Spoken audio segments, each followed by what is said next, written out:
found some interesting things out about the signature on this sword. It was by a smith called Ogasawara Nagamune.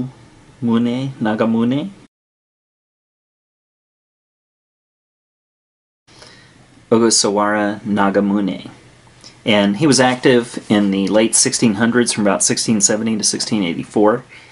And just like today, where sometimes people copy makers' materials and sign them, you know, just like we see all the time, I guess that was pretty common. That's been happening for a long time, and so it's a real possibility that the signature is not real. However, it is a genuine antique sword from that time period, and quite nicely made. And so I was really tickled to find out that information about it. To really find out all the details about the sword, I would have to send it to Japan or to an appraiser here in the States.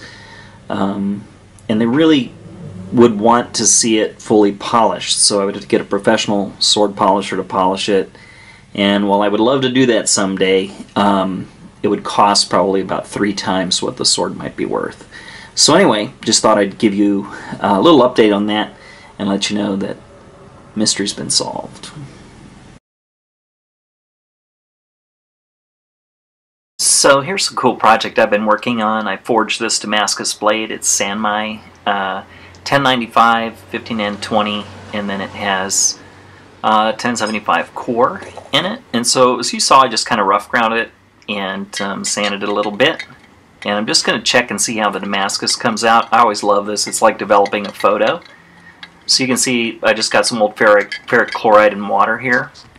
And let's take a look at that pattern. Oh yeah, I love that. You can see that real hard line in the middle of the blade. That's where I had a thicker piece of 15N20.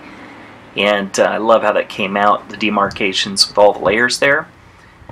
When I get this heat treated, I'll etch it more deeply and make it into a knife that'll look a little bit like this one. So that's kind of the model of knife that I'm going for. I got a beautiful piece of elk horn antler to go on there for a handle.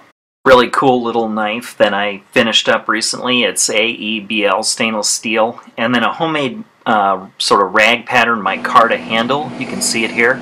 I just took 2 old dress shirts that I had. One was OD green and the other one was sort of a tan or beige. And I chopped up little pieces and squished them together randomly in a little mold that I made. And man, this turned out so cool. It's got a real neat sort of marbled effect.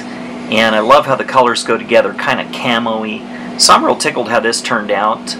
There were no voids, and the micarta is really solid. So I like this, and I'll try to get a little better focus here for you to take a look at it. There you go, it's a little better. And it's weird, it's almost kind of a 3D-ish effect a little bit, just from how it went together, but I'm real happy with this.